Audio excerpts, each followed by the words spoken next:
Step back, you loitering parasite.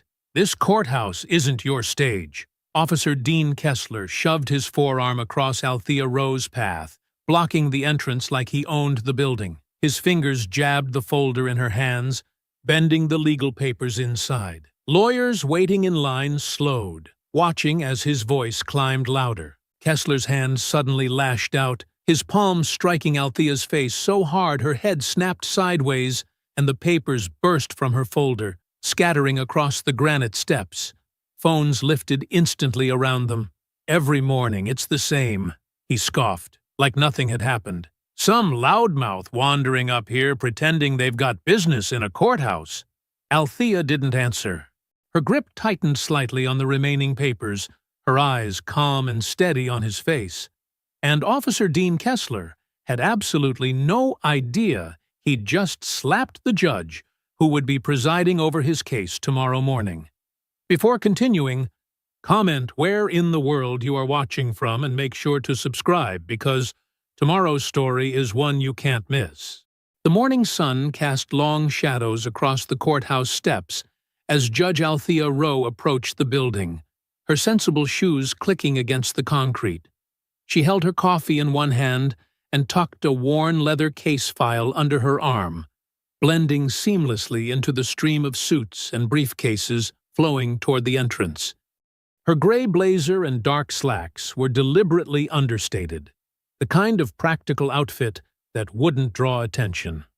Officer Dean Kessler stood at his post, legs spread wide in an aggressive stance as he scanned the crowd. His eyes narrowed as they landed on Althea, his jaw tightening with barely concealed contempt. She noticed his hand drift to rest on his belt, inches from his weapon, a gesture meant to intimidate. As Althea reached the bottom of the steps, Kessler suddenly moved to block her path. "Hold it right there!" he barked, his voice carrying across the plaza. Several heads turned to watch. "Let's see some ID. You're wandering where you don't belong." The morning bustle quieted slightly as people slowed their pace, sensing the tension in the air. Althea remained still, her expression neutral as she studied Kessler's face. Her eyes flickered briefly to the security cameras mounted above the entrance, their black domes reflecting the morning light. She also noted the phones that had begun to emerge from pockets and purses around them, their cameras pointed in their direction. "I asked you for ID," Kessler said, his voice rising. He took another step closer, invading her personal space. "What's the matter? You deaf or something?" His lips curled into a sneer. "Or maybe you're just too important to follow basic security procedures." Althea maintained her composed stance, even as her mind catalogued every detail. Kessler's badge number clearly visible on his chest, the slight tremor in his right hand, the faint smell of cigarettes on his breath. She could see courthouse regulars in the crowd, attorneys she knew, courthouse staff, all watching with growing concern. "Pretty fancy briefcase for someone who looks like they should be serving the coffee instead of drinking it," Kessler mocked, his voice dripping with disdain. A few gasps emerged from the onlookers. More phones appeared, recording the confrontation. Without warning, Kessler's hand shot out, striking Althea across the face with enough force to snap her head to the side. Her coffee cup fell, dark liquid spreading across the concrete like spilled ink. The crowd collectively inhaled, the sound sharp in the morning air. Althea steadied herself, one hand rising to her stinging cheek. Her other hand kept a firm grip on her case file. She didn't step back, didn't raise her voice, didn't show any sign of fear or anger. Instead, she turned to a nearby courthouse guard, a young man she recognized from previous mornings. "Please call the court administrator," she said, her voice steady and clear. "And I'd appreciate it if those of you recording would stay for a few minutes. We may need your footage." The young guard nodded quickly and reached for his radio. Kessler's smirk grew wider, clearly pleased with himself. He crossed his arms over his chest, his stance relaxed and confident. To him, this was just another civilian put in their place, Another show of force to remind everyone who held the power here. "I've got better things to do than waste time with troublemakers," he announced to the crowd, as if giving a lecture. "When an officer asks for ID, you show it. Simple as that. Unless you've got something to hide?" His voice carried a threatening edge. The morning sun had climbed higher now, eliminating the shadows on the steps. In the harsh light, every detail stood in sharp relief. The red mark blooming on Althea's cheek, the spilled coffee staining the concrete, the circle of witnesses with their phones still recording. Althea straightened her blazer with deliberate care, her movements unhurried and precise. She looked directly into Kessler's eyes, her gaze unwavering. The crowd seemed to hold its breath, waiting. "Officer," she said, her voice carrying clearly across the suddenly silent plaza, "I'm Judge Rowe." The smugness drained from Kessler's face like water from a broken glass. His arms uncrossed slowly as the realization of what he'd done began to sink in. The crowd remained frozen, witnessing the moment his confidence crumbled into dawning horror. The security office felt cramped with its metal filing cabinets and outdated computer monitors lining the walls. Judge Althea Rowe sat perfectly straight in an uncomfortable chair, her hands folded on the scratched metal table. Across from her, Security Chief Tom Reddick shifted nervously in his seat, while Administrator Lila Barnes scribbled furiously in an incident report notebook.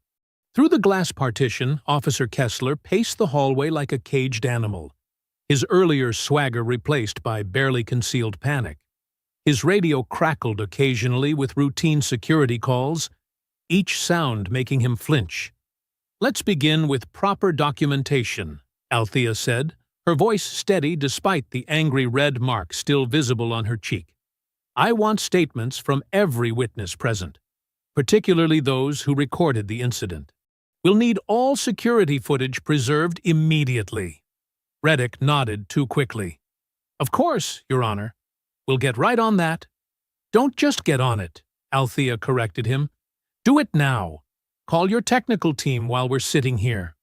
Kessler's face appeared in the doorway, his complexion ashen. "Judge Rowe, if I could just explain—" "I didn't recognize you," he stammered. "It was a simple misidentification." "I would never—" "Please, close that door," Althea said to Barnes, who quickly complied. Kessler's face disappeared, but they could still see him pacing through the glass. Althea turned back to Reddick. "The footage, Chief. Make the call." Reddick picked up his desk phone, punching in numbers while sweat beaded on his forehead.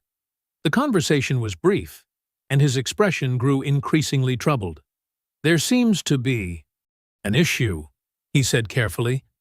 "The exterior cameras experienced a brief loop during the incident." "A loop?"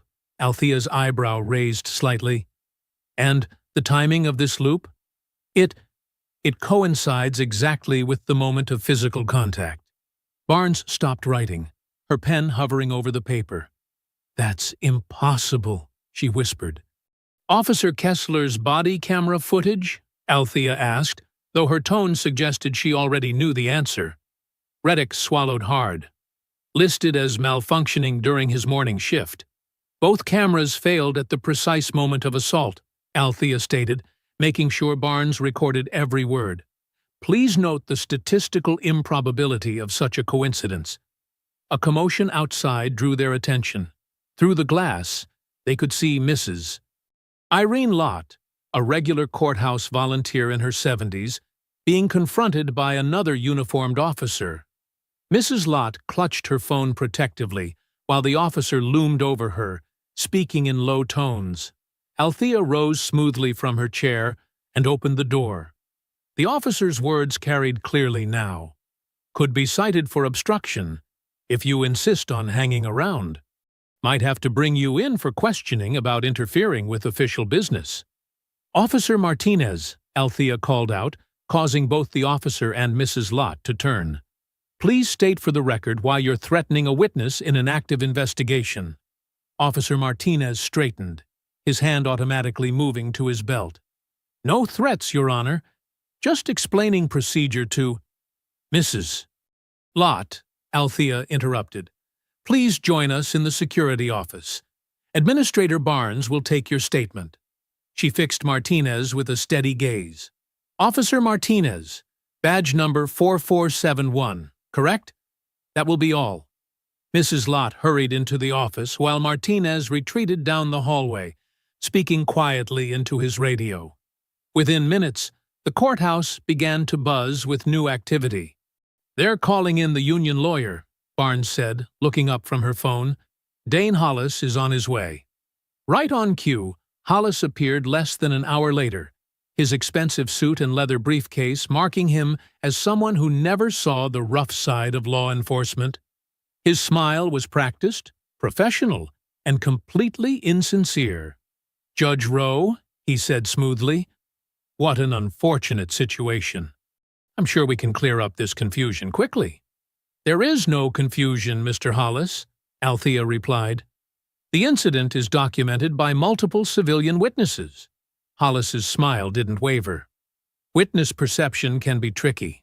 In high-stress situations, people often misinterpret protective actions as aggressive ones. Officer Kessler was simply performing his duty with perhaps a bit too much enthusiasm. "Enthusiasm doesn't explain tampered security footage," Althea noted. "Tampered is a strong word, Your Honor," Hollis countered. "Technical glitches happen. And really, this whole situation stems from a simple misunderstanding. Officer Kessler has an exemplary record." Althea opened her case file, scanning the day's docket. Her eyes stopped on an entry she hadn't noticed earlier. "Disciplinary hearing. Officer Dean Kessler. Excessive force complaint." She looked at the presiding judge's name assigned to the case, Judge Althea Rowe. The security office fell silent as she closed the file. Barnes had stopped writing, her pen frozen mid-word. Reddick stared at his desk phone as if willing it to ring. Through the glass, Kessler stood completely still, watching the scene unfold with growing dread. Hollis's careful smile flickered as he noticed Althea studying the docket, but he quickly recovered. He opened his mouth to speak, but Althea raised her hand slightly, cutting him off before he could begin spinning another narrative about confusion and misunderstandings. Judge Althea Rowe's chambers were bathed in the warm orange glow of late afternoon sunlight, streaming through tall windows. The wood-paneled walls seemed to absorb the light, creating an atmosphere that usually felt comforting. Today, however, the shadows seemed deeper, more ominous. Althea sat behind her desk, Officer Kessler's personnel file spread before her like a puzzle missing crucial pieces. Nia Caldwell, her trusted IT specialist, occupied the chair across from her, laptop balanced on her knees as her fingers moved swiftly across the keyboard. "Something's not adding up," Althea said, holding up a document. 3 excessive force complaints filed in March. All disappeared by April. No hearing records, no dismissal paperwork, just gone. Nia nodded without looking up from her screen. "That's not the only thing that's vanished. I'm checking the internal logs now and—" She stopped abruptly, her brow furrowing. "That's weird. What did you find?" "This morning, about 20 minutes before your incident with Kessler, someone accessed the surveillance system using Administrator Barnes's security credentials." Althea leaned forward. "Barnes was in meetings all morning. I saw her calendar." "Exactly," Nia confirmed, turning her laptop to show Althea the screen. "Look at this access pattern. They didn't just view the feeds. They overwrote specific time segments. It's like they knew exactly what they were looking for. Or what they needed to hide," Althea added, picking up another document. "Here's a disciplinary report from last year, signed by Captain Marcus Weber. But Weber transferred to Seattle 8 months ago. The signature dates don't match up." "No, they don't." Althea spread out more papers. "And here's another oddity.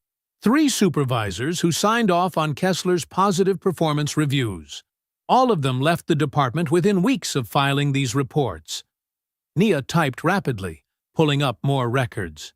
Judge, some of these electronic signatures, they're using old authentication codes, codes that should have been deactivated when those supervisors left. A soft knock interrupted their discussion. The door opened slightly, and Marta Velez, one of the senior courthouse clerks, slipped inside. Her usual cheerful demeanor was replaced by obvious anxiety. Her hands were clasped tightly together, and her eyes darted around the room. "Judge Rowe," she said quietly, "I'm sorry to interrupt, but—" She glanced meaningfully at Nia. "Anything you need to say can be said in front of Ms. Caldwell," Althea assured her. "We trust her completely."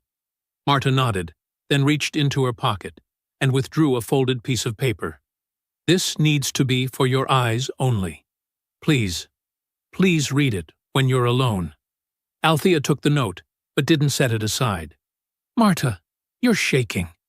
What's wrong?" The clerk moved closer to the desk, lowering her voice even further. "Officers have been searching offices after hours. They say they're doing security sweeps, but they're going through files, through computers." "Which officers?" Nia asked, her fingers poised over her keyboard. "Different ones each time. But Officer Kessler, he's always with them." Marta wrapped her arms around herself. "They spent 2 hours in records yesterday. When I came in this morning, files were out of order, drawers left open." Althea carefully unfolded the note, scanning its contents. Her expression remained neutral, but her grip on the paper tightened slightly. The note detailed the death of Gideon Pike, a government contractor found in his car 3 days ago. The official report called it a heart attack, but the note suggested otherwise. Pike had been investigating police contracts, following a trail of irregular payments and inflated budgets that led straight to the courthouse. "He tried to warn people," Marta whispered. "Pike came to the courthouse last week asking questions about vendor payments and security upgrades. The next day, his access badge was revoked. Then—" She didn't finish the sentence. "These documents Pike was looking for," Althea said carefully. "Do you know what they contained?" Marta shook her head. "But whatever they were, they scared someone. The night Pike died, someone used master keys to access the financial archives. The next morning, whole sections of contract files were just empty." Nia's typing grew more intense. "Judge, I'm seeing unauthorized access attempts in the archives database from that night. Someone tried to purge digital records too, but the backup system caught it. Can you recover what they tried to delete?" "Maybe, but—" Nia hesitated. "These attempts came from inside the building, from terminals that need special clearance to even access." Althea stood, gathering the scattered papers into a neat pile. "Marta, thank you for bringing this to my attention. For your safety, I think you should take a few personal days." "But the quarterly reports can wait," Althea finished firmly. "Go home. Stay there. I'll contact you when it's safe." After Marta left, Nia closed her laptop. "What do you want me to do?" "Start with those backup files. Work from home if you can. Don't let anyone know what you're looking for." The rest of the afternoon passed in tense silence as they carefully documented everything they'd found. When the sun finally set, casting long shadows across the chamber floor, Althea knew it was time to leave. The parking lot was nearly empty when she emerged from the building. Her sensible sedan sat alone under a flickering light, and something about it immediately caught her eye. As she drew closer, she saw it. A black ribbon, tied with precise care to her driver's side mirror. Across the street, a patrol car idled in the shadows. Even through the tinted windows, she could make out Officer Kessler's silhouette, watching her with the patient stillness of a predator. The streetlights cast long shadows through Althea's windows as she stepped into her darkened home. Her hand moved automatically to the alarm panel, fingers tapping in the code while her eyes swept across the familiar space. Nothing seemed disturbed, but the day's events had sharpened her awareness of details. She engaged 3 separate locks on the door, a habit from her days as a civil rights attorney that suddenly felt relevant again. Her case files made a soft thud as she set them on the kitchen table, the sound echoing in the quiet house. The kitchen clock read 9:47 p.m. Althea removed her jacket, draped it over a chair, and reached for the kettle. Tea wouldn't solve anything, but routine offered comfort, and she needed clarity to process everything she'd learned. Her phone buzzed just as she was measuring loose leaves into the strainer. Unknown number. Althea's hand hovered over the device for a moment before answering. "Hello?" Static crackled through the speaker, followed by a voice so digitally distorted it barely sounded human. "Judge Rowe. Smart people know when to let things go." Althea reached for a pen and notepad, her movements deliberate and calm. "Who is this?" "The complaint against Officer Kessler. Drop it. Or you'll lose more than just your career." The voice paused, artificial tones grating against her ear. "Accidents happen to stubborn people." "Is that a threat?" Althea asked, noting the exact time, 9:49 p.m., and the number sequence displayed on her phone. "It's advice. From someone who'd hate to see you end up like Pike." The line went dead. Althea studied her notes, then opened her contacts and scrolled to a number she hadn't used in months. Eli Mercer answered on the 3rd ring. "Judge Rowe?" He sounded surprised. "It's been a while." "I need information about Gideon Pike," she said, skipping pleasantries. "The contractor who died last week." A pause. "Interesting timing. I've been looking into that myself." Papers rustled in the background. "Official report says heart attack. But Pike was training for a marathon. Had a physical 2 weeks ago. Perfect health. What was he working on? Government contracts, mostly. Specifically, a series of massive security upgrades at state facilities." More rustling. Pike noticed something odd about the billing. Companies getting paid 3 times market rate for basic installations. Shell corporations winning bids without proper documentation.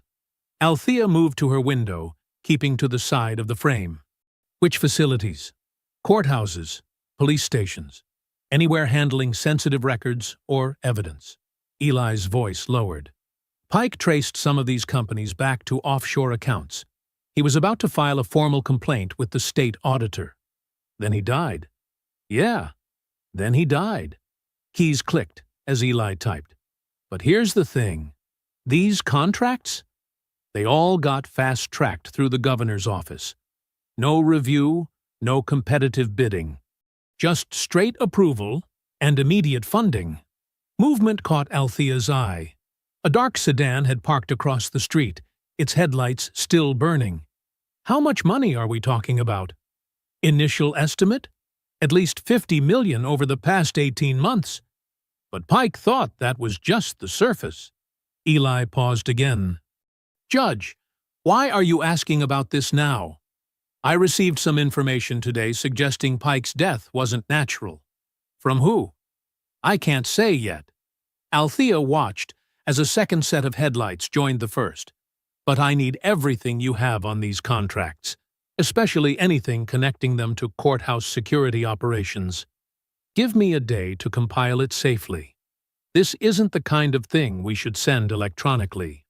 "Agreed. And Eli? Be careful who you talk to about this." After ending the call, Althea remained at the window. Both vehicles sat motionless, their engines running despite the mild evening. She methodically switched off every light in the house, then returned to observe from behind the heavy curtains. Minutes stretched by. The cars remained, their presence too deliberate to be coincidental. Finally, after almost 15 minutes, they pulled away one after another, moving slowly down the street until they disappeared around the corner. Instead of relief, Althea felt a familiar surge of purpose. the same energy that had driven her through difficult cases and dangerous investigations in her earlier career. She returned to the kitchen table and opened a fresh manila folder. Working by the dim light above her stove, she began assembling documents. Her judge's credentials gave her access to public records that others might miss. She started with grant applications for courthouse security upgrades, cross-referencing them with contractor lists and payment schedules. Patterns emerged quickly. Companies with no previous experience suddenly winning million-dollar contracts. Budget items labeled as essential security measures with no detailed breakdowns. And through it all, a trail of approvals leading directly to the governor's office.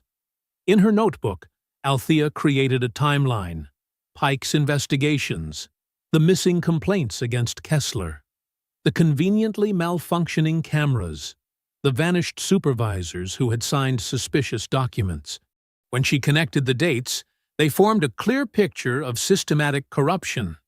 At the bottom of the page, she wrote a single line: "If intimidation starts this early, they're protecting something big." The parking garage's fluorescent lights buzzed overhead as Althea walked between the concrete pillars, her footsteps echoing in the early morning quiet. She checked her watch. 6:45 a.m. Most courthouse staff wouldn't arrive for another hour, which made this the safest time to meet. Nia Caldwell emerged from the maintenance hallway, a manila envelope clutched to her chest. Her eyes darted around the garage before she stepped forward to meet Althea. "I had to come in at 5 to pull these records without being noticed," Nia whispered, though they were alone. "Someone's been monitoring all database access." They moved deeper into the maintenance corridor, away from security cameras. The smell of cleaning supplies and old concrete surrounded them as Nia opened the envelope. "Look at this," she said, spreading printouts across an unused maintenance cart. "These are restricted access logs from yesterday morning. See the timestamp?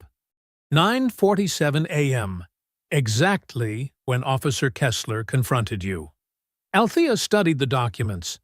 Lines of code and access credentials filled the pages, but certain entries were highlighted in yellow.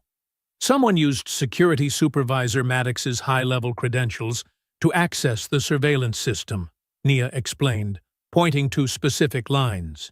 They didn't just view the footage, they overwrote it with a loop from earlier that morning. Very professional job, but they didn't count on backup logs recording the override. "Bryce Maddox," Althea said quietly. "I've seen that name before." Nia nodded, pulling out another document. "That's why I dug deeper. He sits on the State Security Advisory Board, appointed directly by Governor Sloan last year. The same board that approved all those expensive security upgrades Pike was investigating. The connection's too perfect to be coincidence." Althea carefully photographed each document with her phone.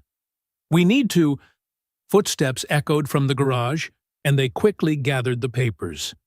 Nia slipped them back into the envelope and pressed it into Althea's hands. "Be careful," she whispered. "They're watching everything now." They separated, Nia disappearing down the maintenance corridor, while Althea walked briskly toward the elevator. As the doors opened, she tucked the envelope into her briefcase between court calendars and routine motions. The elevator carried her to the third floor, where her courtroom waited.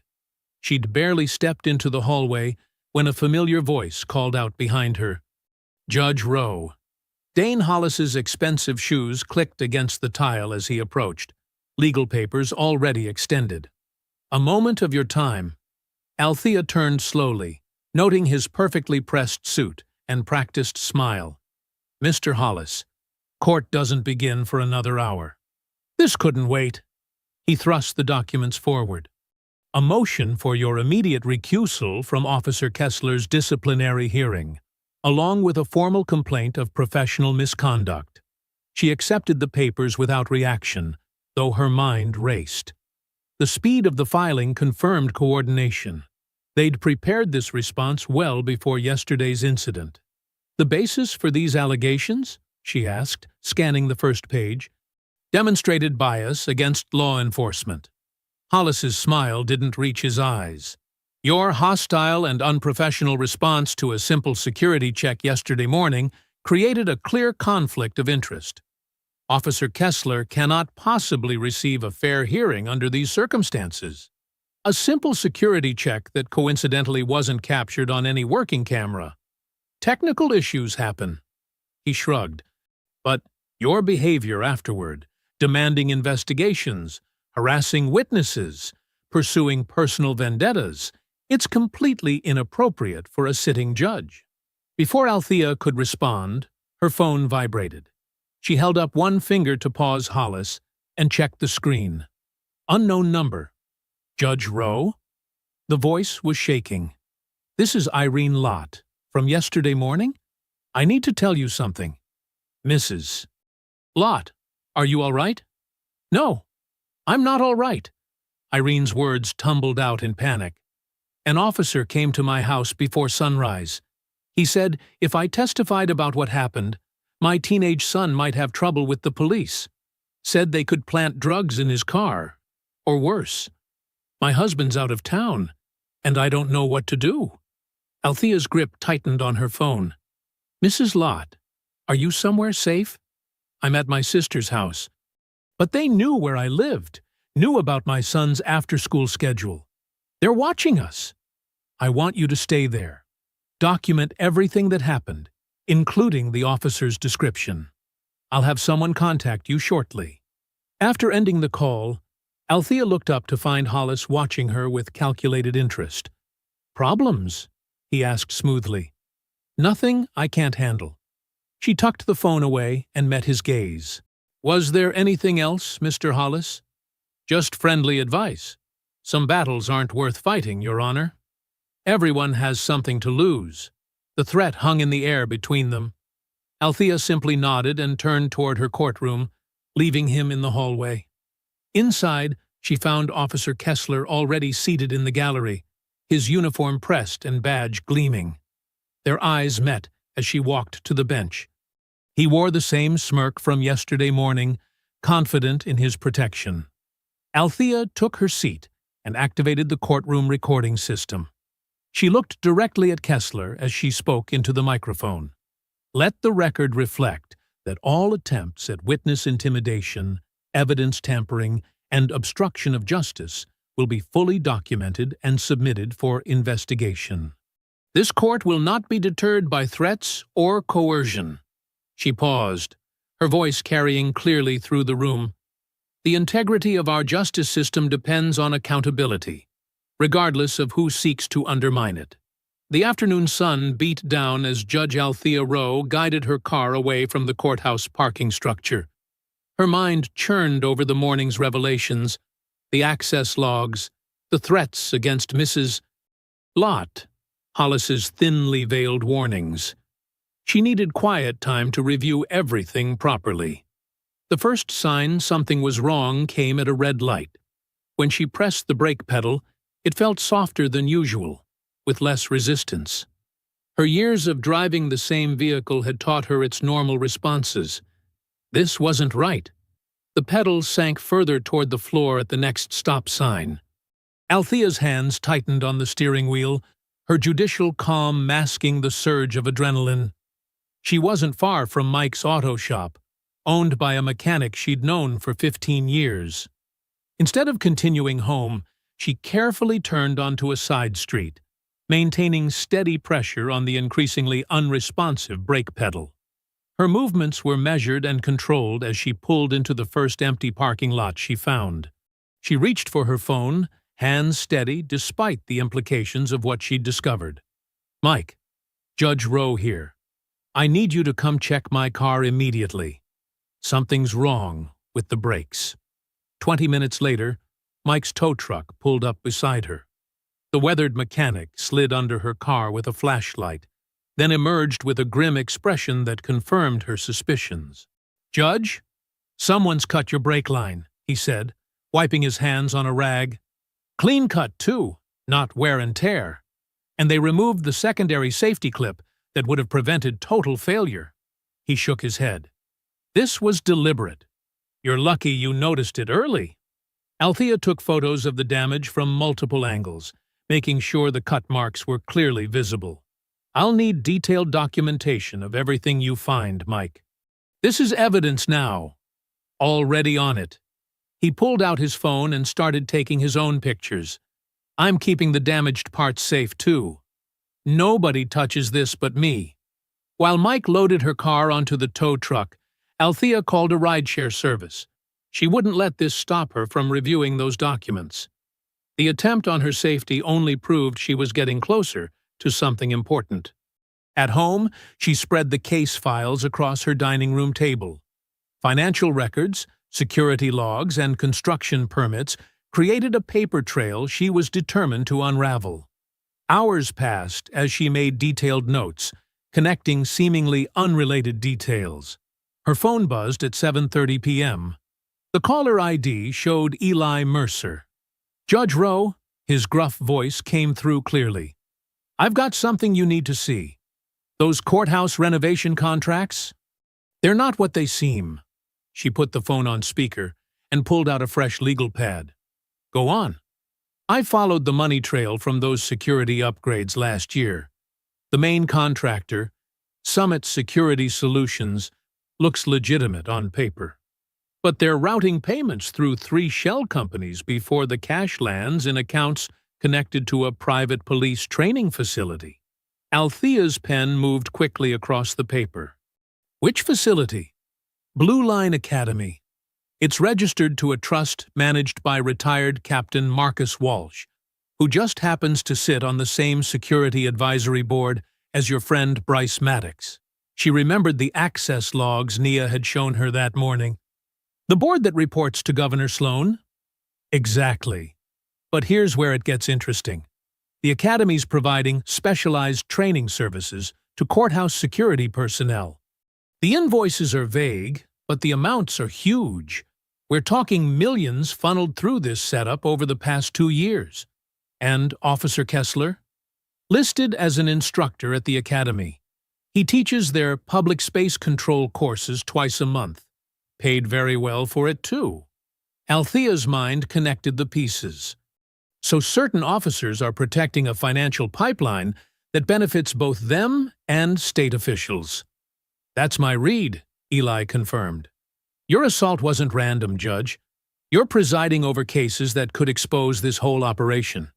I'm still digging, but wanted you to know what we're dealing with. Send me everything you have. And Eli, watch your back. They've already tried to silence one person investigating this. Gideon Pike, Eli said grimly. I know. I'm being careful. After ending the call, Althea stood to make tea, her thoughts organizing the new information. The financial scheme explained the aggressive response to her investigation. People willing to kill over exposed corruption wouldn't hesitate to threaten witnesses or tamper with evidence. It was nearly 10 p.m. when she returned home from picking up her dinner. The hallway to her apartment was quiet, the overhead lights casting familiar shadows, but something made her pause before reaching her door. There, partially visible beneath the doorway, was a white envelope she hadn't left. Althea approached cautiously, examining it without touching it. No markings or writing on the outside. Using a pen from her purse, she carefully flipped open the unsealed flap. Inside was a single photograph, clearly taken from a security camera inside the courthouse parking garage. It showed her car parked in her reserved space that morning, the angle suggesting it was captured from a restricted access area. The message was clear. They had eyes everywhere, access to secure areas, and weren't afraid to let her know it. But they'd miscalculated if they thought this would frighten her into backing down. Each threat, each attempt at intimidation, only proved how desperate they were to hide their corruption. Using evidence gloves from her briefcase, Althea carefully placed the envelope and photograph into a clear plastic bag. One more piece of evidence for the growing case file. One more reason to keep pushing until the truth came to light. The dining room table in Althea's apartment had become a war room of sorts, covered with stacks of documents, sticky notes, and legal pads filled with her precise handwriting. Her laptop displayed a spreadsheet of contractor names, while two phones sat on speaker mode.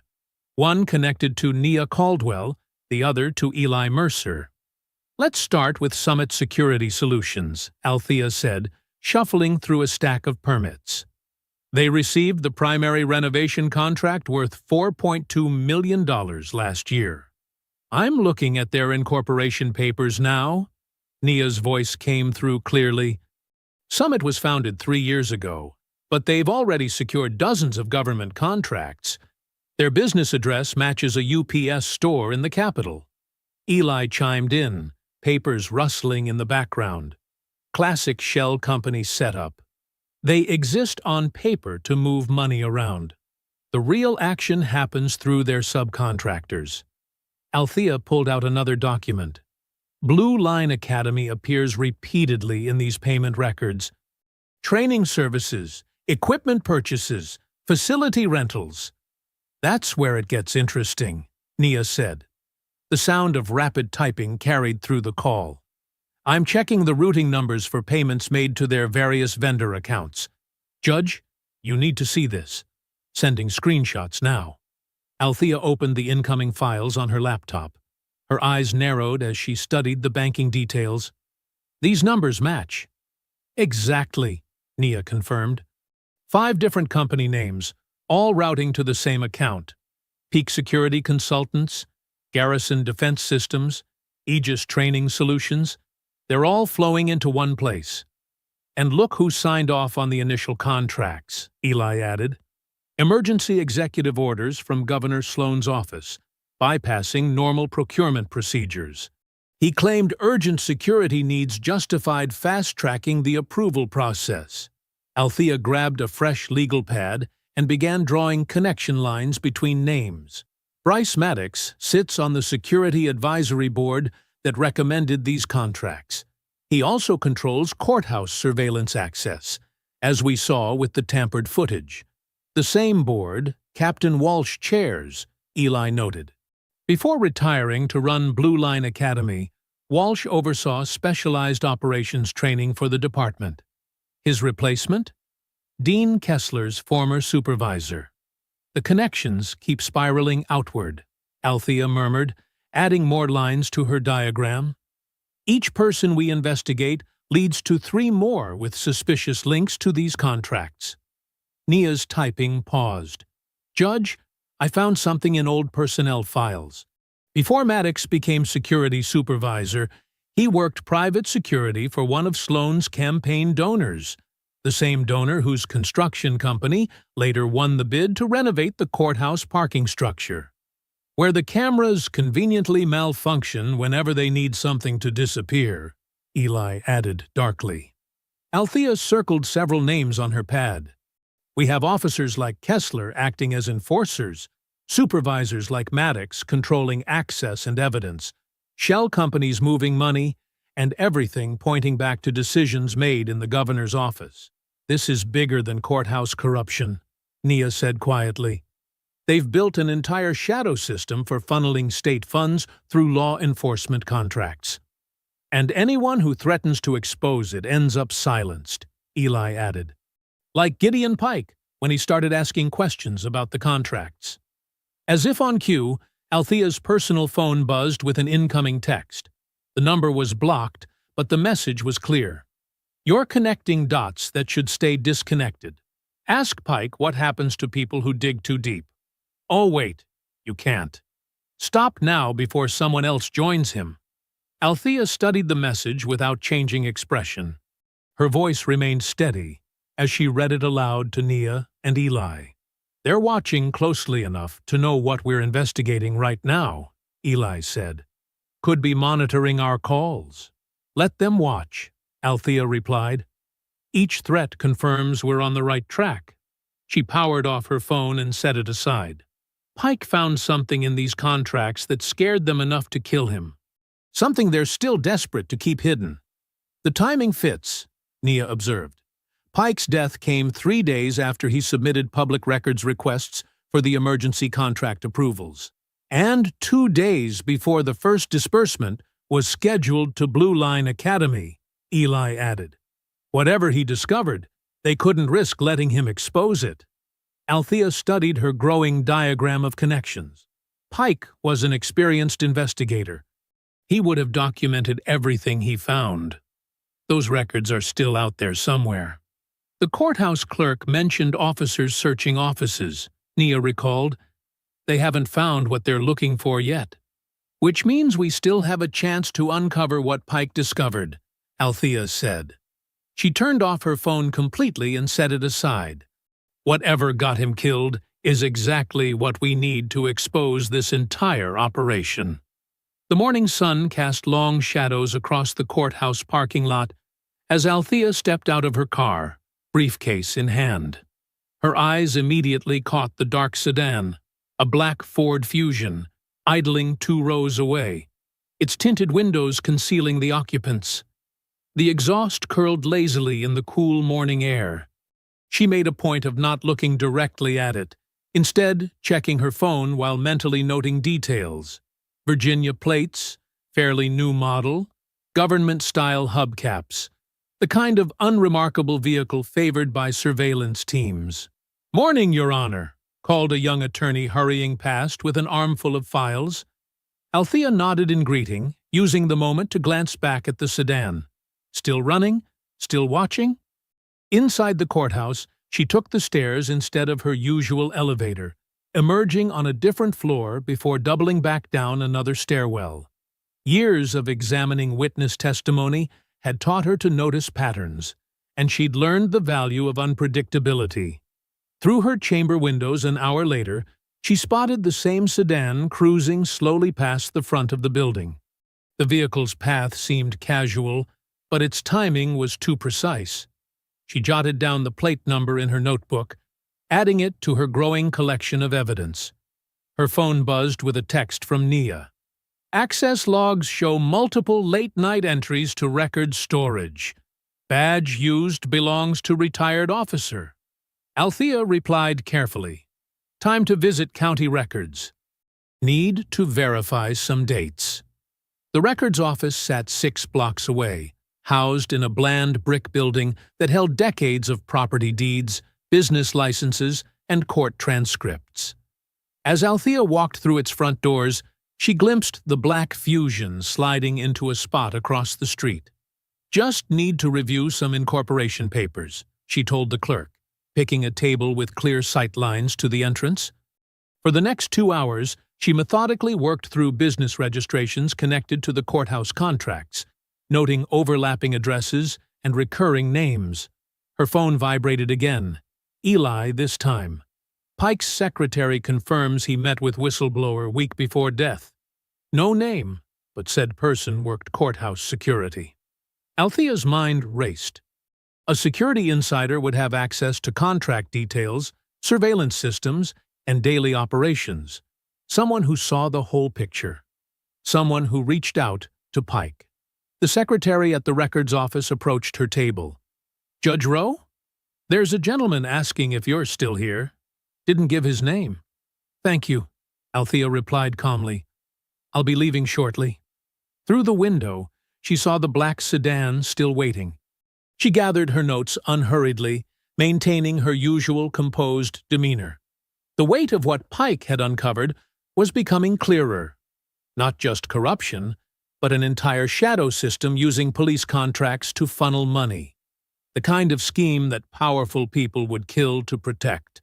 Walking back to her car, she heard the sedan's engine start up behind her. In her rearview mirror, she watched it maintain a steady 4-car distance as she turned onto Main Street. Amateur surveillance work. They were being obvious enough to intimidate, but not skilled enough to stay hidden. Althea took a series of random turns through downtown, confirming her tale. The sedan followed each time, dropping back slightly on wider streets but always remaining in sight. Their persistence suggested they wanted her to know she was being watched. Her phone lit up with another message from Nia. Found something big in contract audit trails. Need secure location to discuss. Instead of responding, Althea made a sudden decision. She swung her car onto Jefferson Avenue. the direct route to police headquarters. In her mirror, she saw the sedan hesitate at the intersection, clearly thrown by her change in direction.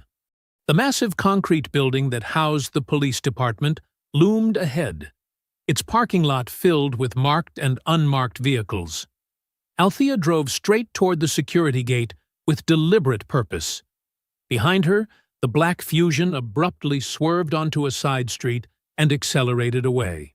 She allowed herself a small smile as she watched them retreat. Their hasty departure told her two things. They weren't actual police surveillance, and they definitely didn't want their presence documented by the station's security cameras.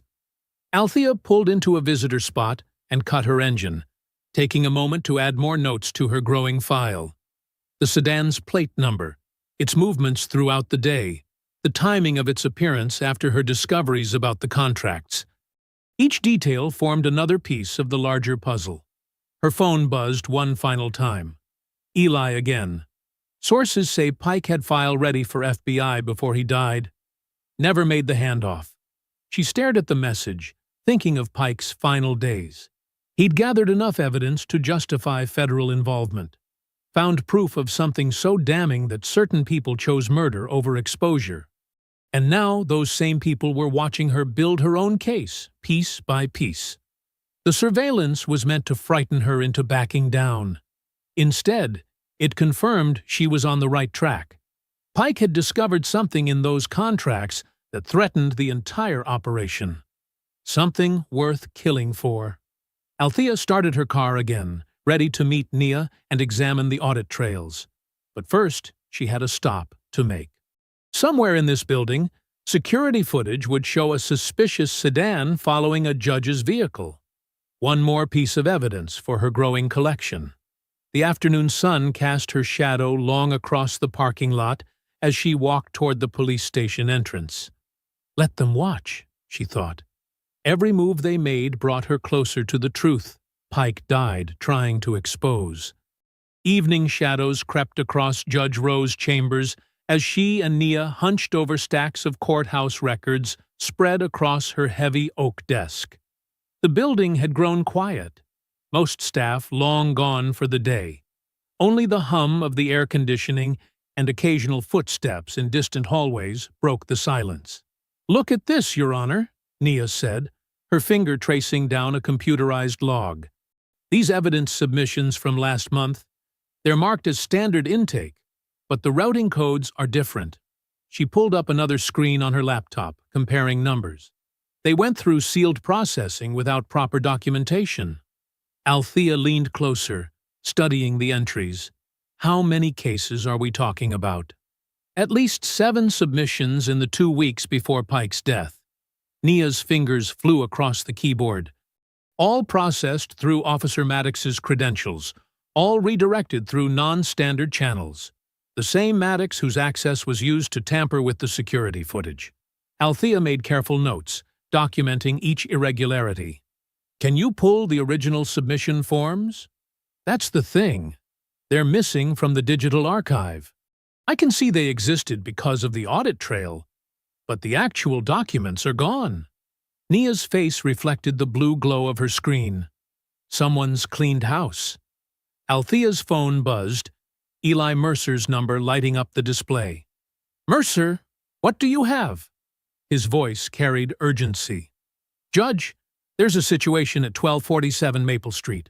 Fire department just got called out. The address belongs to Sandra Torres. She was Pike's contact at the courthouse contractor's office.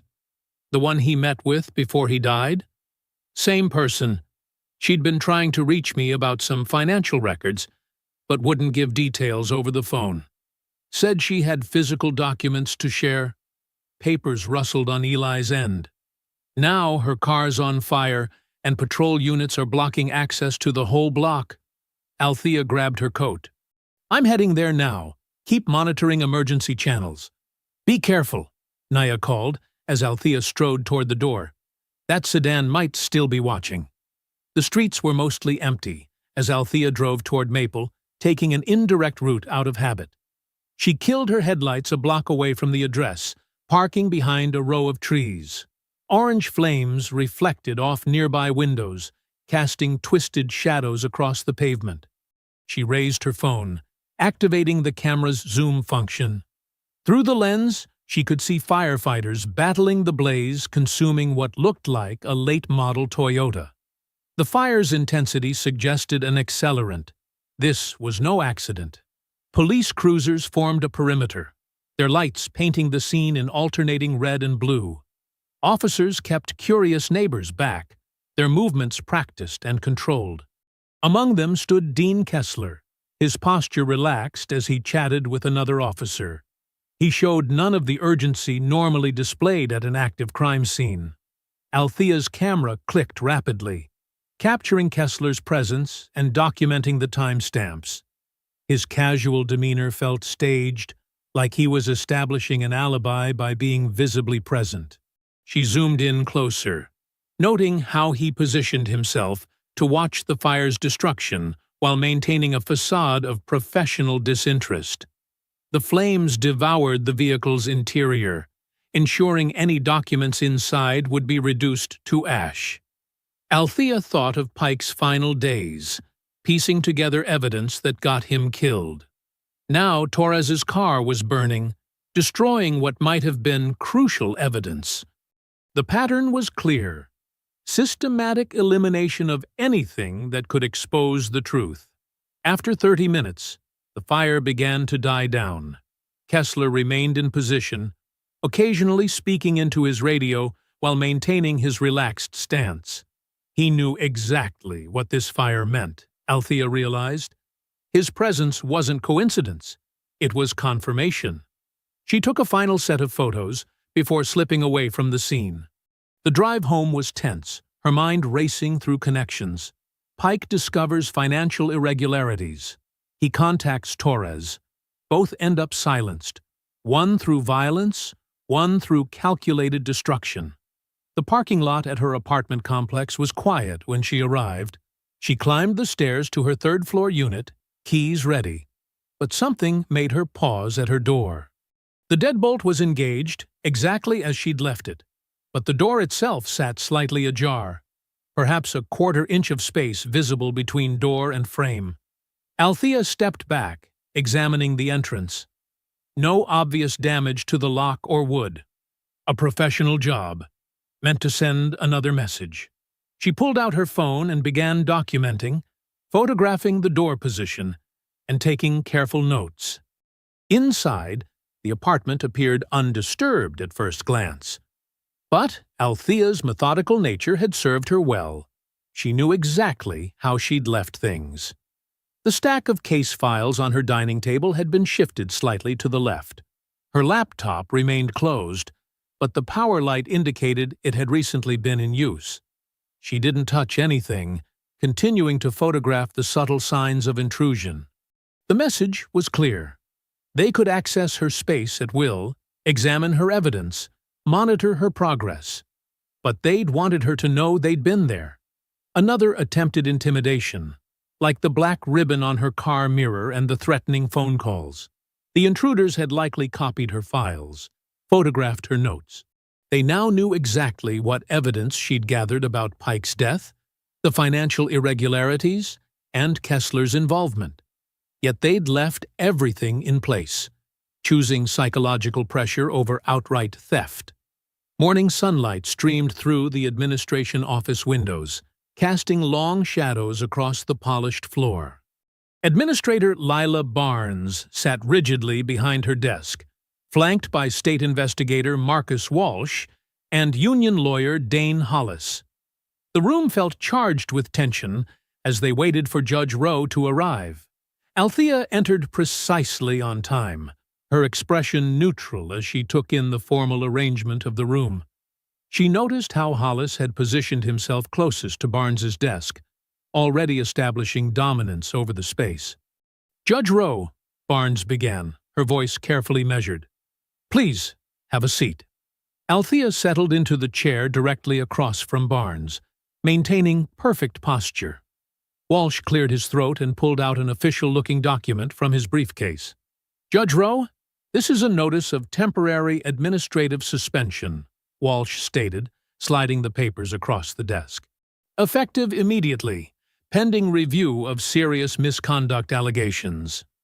Hollis leaned forward, his expensive suit creasing at the shoulders. Multiple complaints have been filed regarding your handling of sensitive matters, particularly concerning law enforcement personnel. I see. Althea's voice remained steady as she examined the document. The allegations seem remarkably non-specific. Could you clarify the exact nature of this alleged misconduct?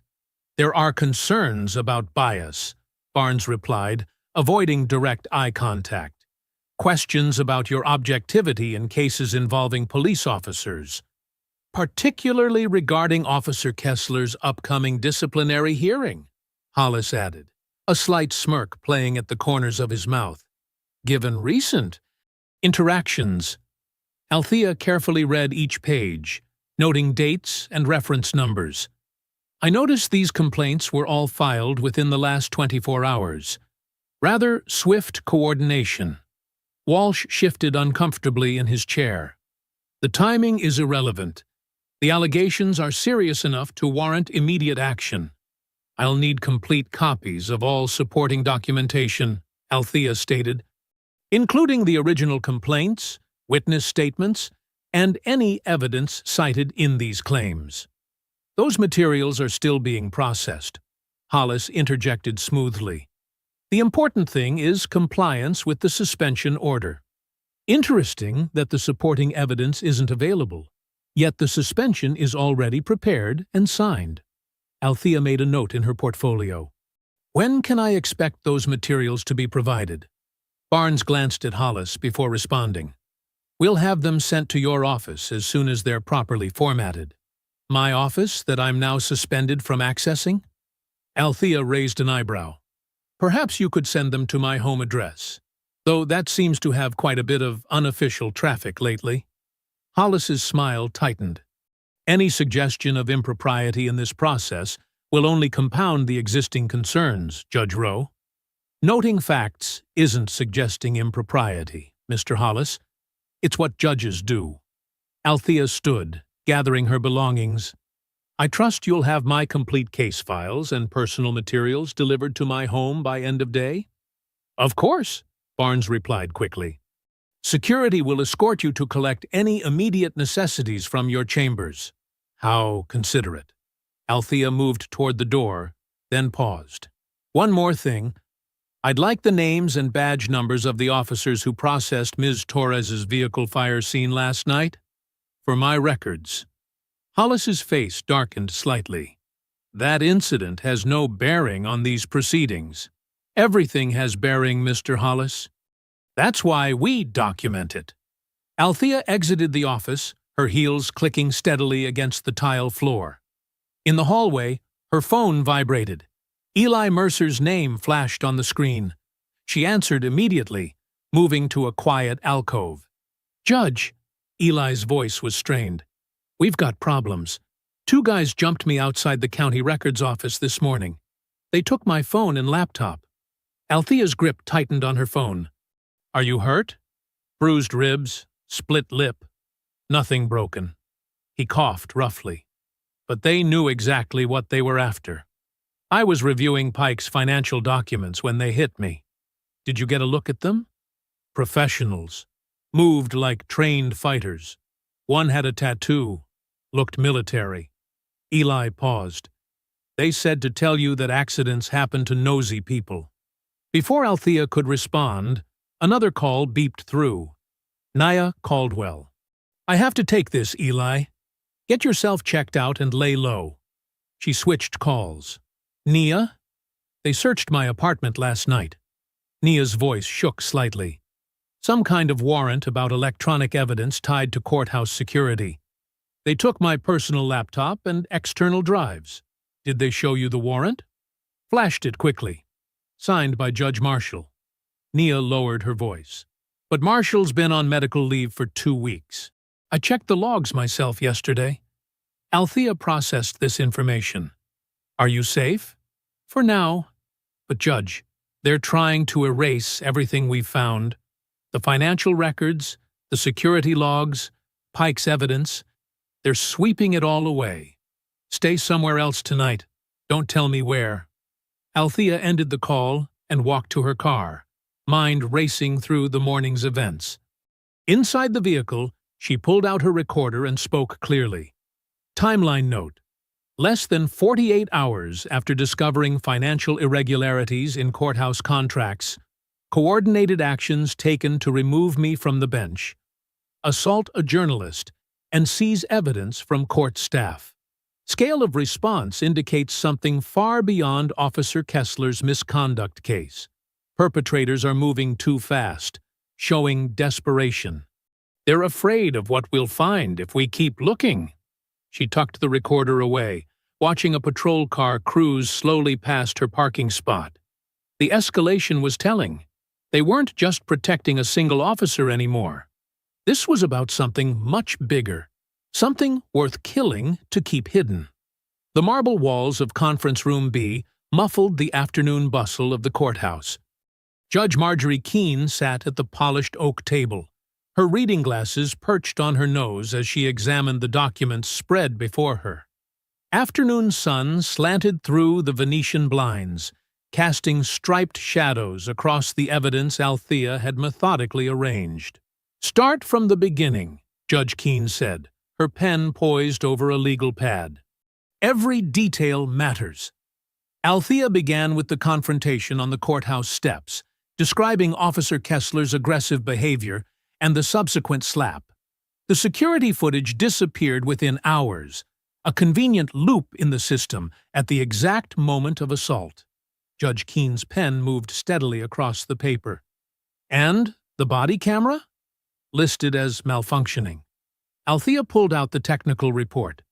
"But here's where it gets interesting. The access logs show someone used security supervisor Bryce Maddox's credentials to alter the surveillance records." "Maddox?" Keene repeated, making a note. "The same Maddox who sits on the governor's security advisory board?" "Exactly." Althea laid out more documents. After that, the intimidation escalated quickly. A witness, Mrs. Irene Lott, received an early morning visit from officers threatening her family. My clerk discovered unusual patterns in courthouse renovation contracts.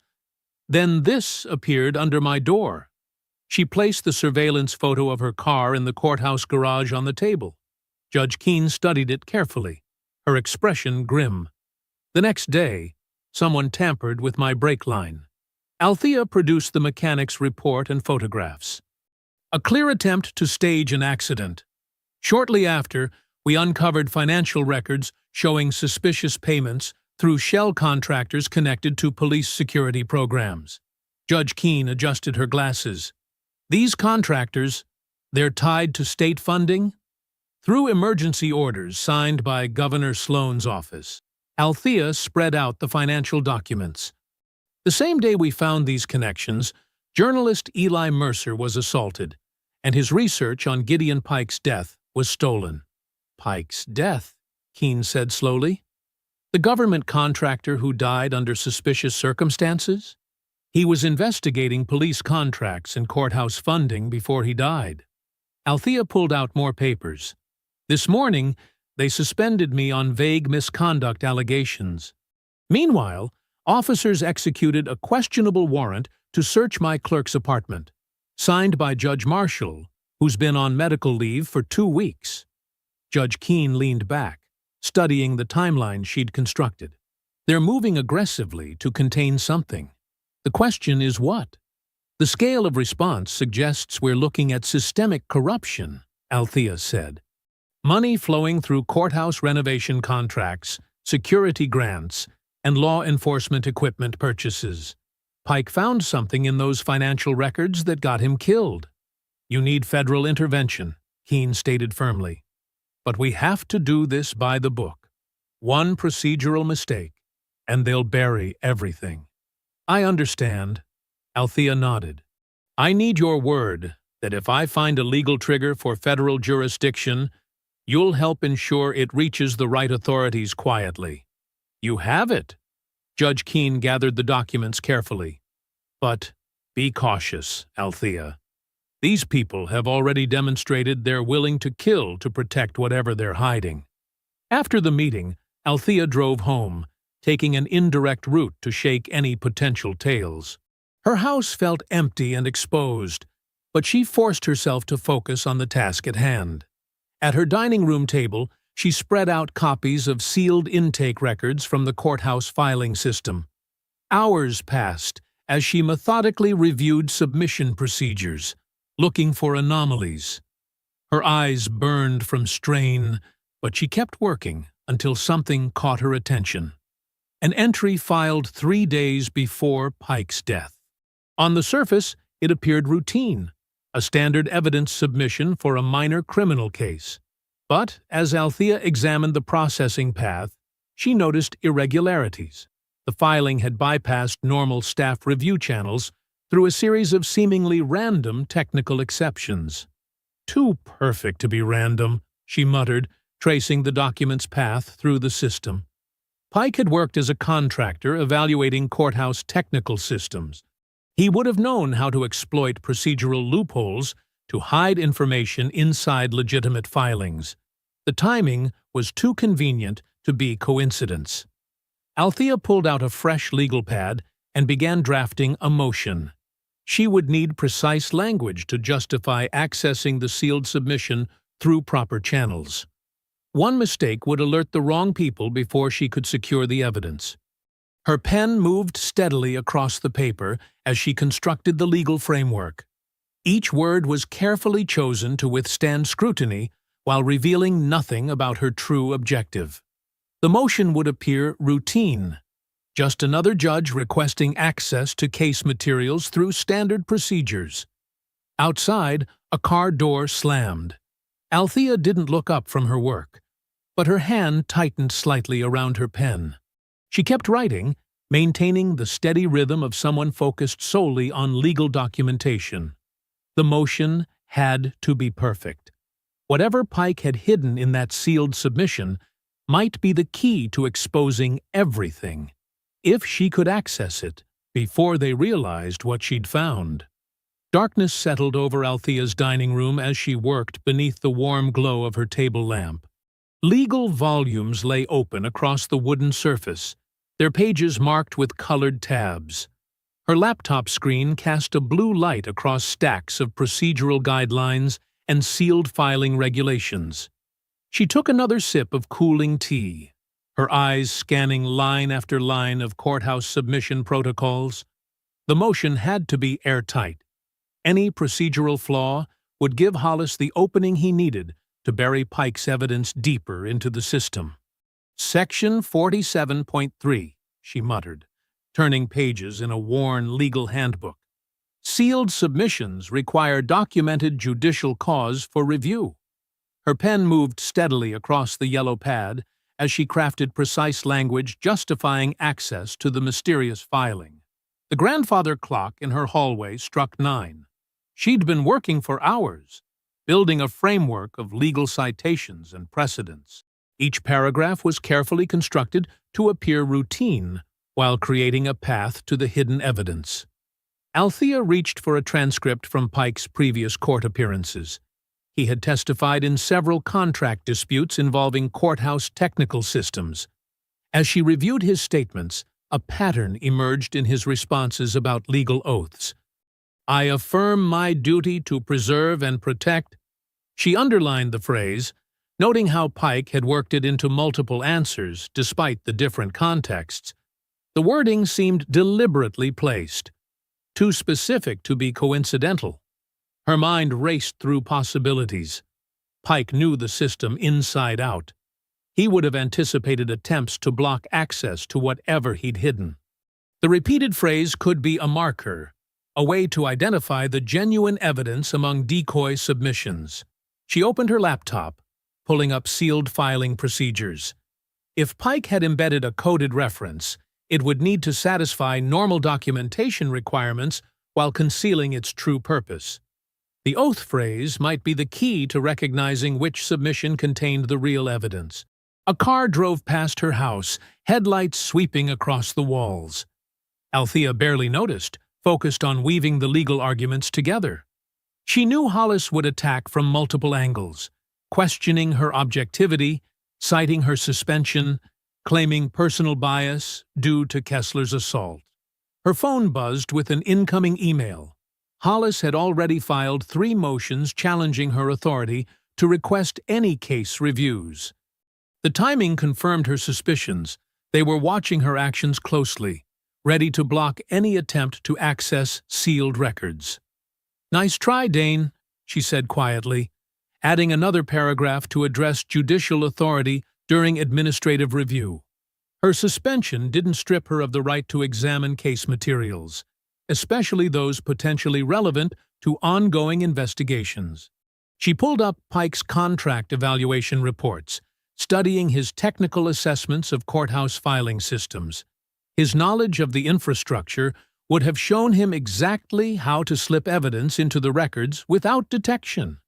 The question was whether she could construct a legal basis for accessing it without revealing what she suspected. The motion grew steadily, each section building on established precedent while anticipating Hollis's likely counterarguments. She included references to judicial oversight responsibilities and cited cases supporting review authority even during administrative proceedings. Another car passed slowly outside. Althea glanced at her security camera feed, noting the vehicle's deliberate pace. They were watching, waiting for her to make a mistake. But she kept writing, maintaining the steady rhythm of someone focused solely on proper legal procedure. She returned to Pike's transcripts, examining the context around his repeated oath phrase. The pattern suggested he'd created a documentary trail, breadcrumbs that would only be visible to someone who knew where to look. The phrase itself might be meaningless, but its presence could mark the path to the real evidence. Her tea had gone cold, but she barely noticed. The motion was taking shape, each paragraph carefully crafted to withstand scrutiny while revealing nothing about her true objective. She included standard language about case review protocols and routine judicial oversight. Hollis would fight it, of course. She could almost hear his arguments about her supposed vendetta against Kessler. But she was building the motion on solid procedural ground, citing clear judicial authority that existed independent of any personal conflicts. The grandfather clock struck 10 as she refined the final paragraphs. Every word had to serve its purpose, while appearing unremarkable. One phrase too specific, one citation too pointed, and they would realize what she was really seeking. She was nearly finished when her phone screen lit up. A text message appeared from an unknown number. Her breath caught as she opened it to find a photo, clearly taken through her dining room window earlier that evening. The image showed her at the very table where she now sat, surrounded by legal books and documents. The message below the photo was simple: "Stop digging." Althea studied the image, noting the angle and distance. They'd been close, right outside her window, while she worked. But instead of fear, she felt a cold certainty. Their escalating threats revealed their desperation. Whatever Pike had hidden in that sealed submission had them terrified it would be found. She saved the threatening message with the others, documenting the time and number. Then she returned to her motion, checking each paragraph one final time. The legal framework was solid, built on established procedure rather than personal authority. Even Hollis would struggle to dismantle it without raising suspicions about why they fought so hard to block a routine review. Dawn painted the courthouse in pale orange light as Althea approached the concrete side entrance. The early hour meant few people were around, perfect for a discreet meeting. Judge Marjorie Keene stood waiting, her silver hair neatly styled, wearing a dark business suit. Beside her were 2 individuals Althea hadn't met before, a man and woman in conservative suits that practically screamed federal investigators. "Judge Rowe," Keene said warmly, though her expression remained serious, "this is Agent Rivera and Agent Miles from the FBI's Public Corruption Division." Agent Rivera, a woman with sharp eyes and an athletic build, stepped forward first. "We've reviewed your initial report, Your Honor. Very thorough documentation." "Indeed," added Agent Miles, a tall man with close-cropped gray hair, "particularly the pattern of surveillance, tampering, and witness intimidation." They moved inside to a small conference room where Althea spread out her carefully organized evidence files. The morning light filtered through Venetian blinds, casting striped shadows across the table. "The threats escalated quickly after the assault," Althea explained, showing them the threatening text messages and photographs. "Too quickly for a simple misconduct case. They were clearly protecting something bigger." Agent Rivera studied the financial records linking Courthouse contracts to shell companies. "These payment patterns match other cases we've seen involving kickback schemes. The emergency approvals bypassed normal oversight. And here's the vehicle surveillance log," Althea continued, revealing detailed notes about the dark sedan that had followed her. "License plate, times, locations, all documented." Judge Keene examined the records of witness intimidation, her mouth set in a grim line. "Mrs. Lott's statement about the early morning threat is particularly concerning. Classic witness tampering."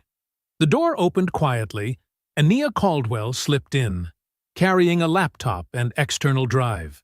Her usual confident demeanor was tempered by clear exhaustion. She'd likely been up all night preparing the data. "I have the system logs you requested, Judge Rowe," Nia said, setting up the computer. "It took some doing, but I recovered the deleted access records." The agents leaned forward as Nia pulled up detailed logs showing activity under Bryce Maddox's security credentials. The timestamps aligned perfectly with the missing surveillance footage from the courthouse entrance. "See here," Nia pointed to specific entries. Maddox's login was used to access the video archive at 9:47 a.m., exactly when the assault occurred. The footage was overwritten with a loop from earlier that morning. Agent Miles took careful notes. "Can you verify these logs haven't been altered?" "Already done," Nia replied, pulling up authentication data. "I preserved the original system timestamps and digital signatures. The manipulation only affected the video files, not the access records themselves." Through the conference room's small window, Althea noticed Officer Dean Kessler strutting through the courthouse plaza. He moved with the same arrogant confidence he'd shown that first morning, clearly believing himself untouchable. His swagger spoke of a man who thought he had powerful protection. "Kessler's disciplinary hearing is scheduled for 2 o'clock, Althea noted, watching him disappear into the building. "He seems awfully relaxed for someone facing serious misconduct charges." "Because he expects them to disappear, like all the others," Judge Keene said grimly. "How many complaints vanished from his file again?" 7 in the past year alone," Althea answered. "All dismissed under unusual circumstances. The supervising officers who signed off on those dismissals are no longer employed here." Agent Rivera studied the sealed submission records. "Tell us more about this filing from Gideon Pike. Why do you believe it contains critical evidence?" Althea explained her discovery of Pike's repeated oath phrase and the unusual processing path of the submission. Pike knew courthouse systems inside out. He could have hidden evidence where only someone following specific markers would find it. "The timing fits," Agent Miles noted. "Pike submitted this just days before his death, and the processing irregularities suggest someone tried to bury it deeper in the system." Judge Keene reviewed Althea's motion for accessing the sealed submission. "The legal framework is solid. They'll have trouble blocking this without raising more red flags." Through another window, they could see Bryce Maddox entering the security office, his movements precise and controlled. Unlike Kessler's swagger, Maddox moved with the careful efficiency of someone who preferred to remain unnoticed. "We'll need eyes on the key players," Agent Rivera said, "especially during the hearing." "I can monitor security system activity from my office," Nia offered. "If anyone tries to access or alter records during the proceedings, we'll know immediately." The agents spent the next hour reviewing protocols for the upcoming hearing. They would maintain discreet observation positions while Judge Keene handled the court session. Everything had to appear routine to avoid tipping their hand. Judge Keene signed the order, authorizing review of the sealed submission, her signature flowing across the page with practiced ease. "We'll convene at 3 o'clock, after Kessler's disciplinary hearing. That should give us time to process all necessary documentation." Agent Miles secured the evidence files in a reinforced briefcase, while Agent Rivera coordinated with their surveillance team via text. The pieces were in place, but they all knew the real challenge lay ahead.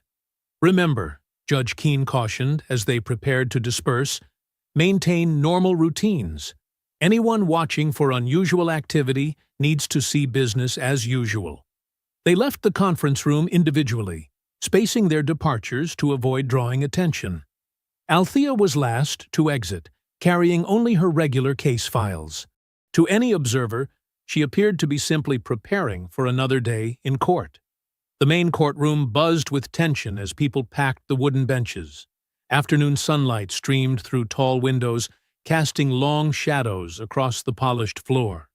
Judge Marjorie Keene sat at the elevated bench, her presence commanding instant respect. Her steel-gray hair and black robes seemed to absorb the light, making her appear like a statue of justice personified. Althea Rose sat at the plaintiff's table, her posture straight and professional despite her suspended status. She wore a navy suit and carried herself with quiet dignity, refusing to show any sign that the past day's threats had affected her. Officer Dean Kessler lounged in his chair at the defense table, his police uniform pressed and gleaming with brass. His smirk suggested complete confidence in his immunity. Beside him, Union Attorney Dane Hollis arranged papers with practiced efficiency, occasionally whispering something that made Kessler nod and smile wider. Administrator Lila Barnes and Security Chief Tom Reddick sat in the first row, their expressions carefully neutral. Behind them, Bryce Maddox watched the proceedings with calculated detachment, his hands folded neatly in his lap. The security supervisor's face betrayed nothing, but his eyes constantly scanned the room.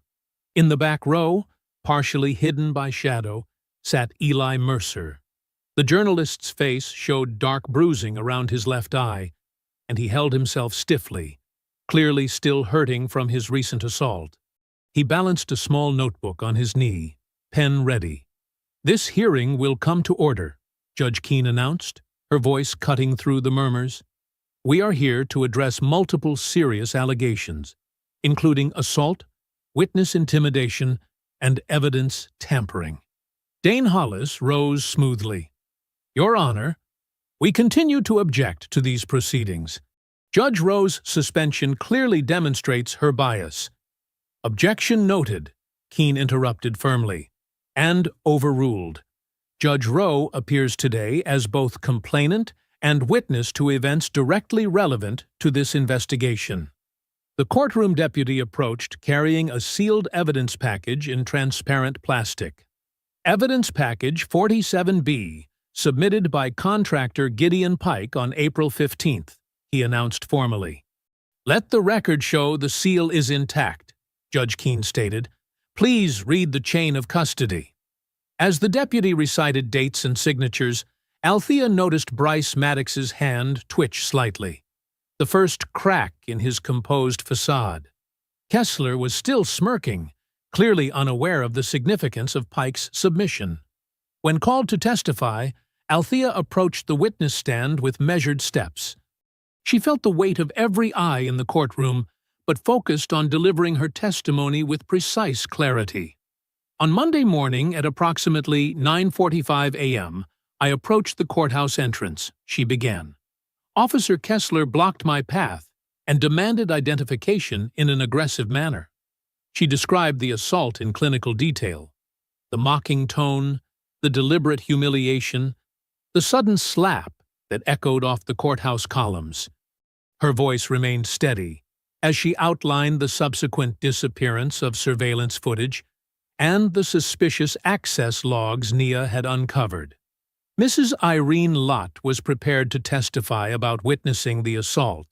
Althea continued, until an officer visited her home before dawn and threatened her family. Hollis jumped up. Objection! Hearsay! Mrs. Lott provided a sworn statement. Judge Keene replied, which has been entered into evidence. Continue, Judge Rowe. Althea described the cut brake lines, the threatening messages, the surveillance photos left at her home. With each revelation, the atmosphere in the courtroom grew heavier. Even Kessler's smirk began to waver. A forensic technician wheeled in a secure computer station. The sealed package was carefully opened, revealing a standard black flash drive labeled with an ordinary court filing number. During my investigation, I discovered this drive likely contains evidence that Gideon Pike was trying to protect, Althea explained.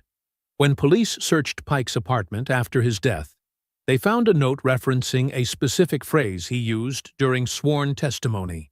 The technician connected the drive. A password prompt appeared on the courtroom's large monitor. Althea provided the phrase, and for a moment, the room held its breath. The screen suddenly filled with spreadsheets, banking records, and detailed financial trails. Page after page showed money flowing through shell companies, linking courthouse security contracts directly to political donors and private accounts connected to Governor Sloan's inner circle. Kessler's face drained of color. His chair scraped loudly against the floor as he shoved backward, turning toward the exit. But before he could take 2 steps, the heavy courtroom doors swung open. Agents Rivera and Miles stepped through, badges displayed, handcuffs glinting in the afternoon light. Kessler froze, his escape route blocked, as gasps and exclamations filled the courtroom. Bryce Maddox's carefully maintained composure finally cracked completely, his face showing naked fear as he stared at the damning evidence displayed on the screen. Dane Hollis sat stunned, his legal papers forgotten, while Administrator Barnes pressed her hand to her mouth in shock. In the back row, Eli Mercer wrote furiously in his notebook, documenting every detail of the scene unfolding before him. The courthouse steps baked under the afternoon sun as a crowd gathered, drawn by the sudden arrival of federal vehicles and the buzz of breaking news. Television crews rushed to set up cameras while reporters pressed forward, their microphones extended like probing fingers. The same steps where Officer Kessler had assaulted Judge Rowe now became the stage for his public downfall. The heavy wooden doors burst open. 2 federal agents emerged first, flanking Officer Dean Kessler. His polished brass badge and crisp uniform now seemed like a costume, a facade stripped away by the steel handcuffs binding his wrists. His earlier smirk had vanished, replaced by a sickly pallor as cameras flashed and onlookers pointed. "Is this related to Gideon Pike's death?" a reporter shouted. Kessler kept his head down, shoulders hunched, as the agents guided him toward a waiting federal vehicle. His boots scraped against the same concrete where he'd stood guard so many mornings, intimidating countless civilians who never knew his true role in the corruption. Behind him came Bryce Maddox, also in handcuffs. The security supervisor's carefully maintained professional mask had crumbled, revealing naked fear as more federal agents led him down the steps. His eyes darted between the cameras and the growing crowd, perhaps realizing how many people were witnessing the exposure of his schemes. "Mr. Maddox, did you personally delete the surveillance footage?" someone called out. He flinched at the question, but said nothing as agents helped him into a separate vehicle. More officials emerged from the courthouse, carrying boxes of documents and computer equipment seized from security offices and administrative storage rooms. Eli Mercer stood among the press corps, his bruised face evident as he recorded everything on his phone. Despite his injuries, his eyes shone with fierce satisfaction. He'd already begun publishing the first verified details online, revealing how Kessler and others had systematically intimidated witnesses and tampered with evidence to protect their financial conspiracy. Sources confirm multiple officers were involved in silencing contractor Gideon Pike, Mercer dictated into his recorder, loud enough for nearby cameras to catch. Pike discovered illegal payments flowing through courthouse security contracts before his suspicious death. When Judge Rowe began investigating similar corruption, the same network of officers attempted to silence her through threats and sabotage. The crowd's murmurs grew louder as more details emerged. Courthouse employees gathered at windows, watching federal agents escort various officials to waiting vehicles. Among them was Administrator Barnes, not in handcuffs, but clearly under escort, as she was led to an unmarked car for questioning. Judge Marjorie Keene appeared at the courthouse entrance, her black robes flowing in the warm breeze. The crowd fell quiet as she approached a cluster of microphones. "The federal investigation is ongoing," she announced firmly. "However, I want to address one matter immediately. Judge Althea Rowe's temporary suspension is hereby lifted. Her actions throughout this ordeal demonstrated remarkable judicial restraint and meticulous attention to proper procedure, even while facing direct threats to her safety." Cameras swiveled to capture Althea standing quietly near the courthouse doors. She remained composed, her expression neutral as she watched the scene unfold. The same steps where Kessler had tried to humiliate her now witnessed his disgrace and the collapse of his protective network. More vehicles arrived carrying state investigators. They headed straight for government offices connected to Governor Sloan's administration, their badges glinting as they disappeared inside buildings. Word spread quickly that the investigation had expanded beyond the courthouse, reaching into state contracts and political donations. Documents revealed in today's hearing prove systematic corruption, Mercer continued reporting, his voice carrying across the crowd. Multiple shell companies were used to funnel courthouse security funds into private accounts. Officers like Dean Kessler acted as enforcers, using intimidation to protect the scheme. When Gideon Pike uncovered the evidence, they silenced him. When Judge Rowe began investigating, they tried the same tactics.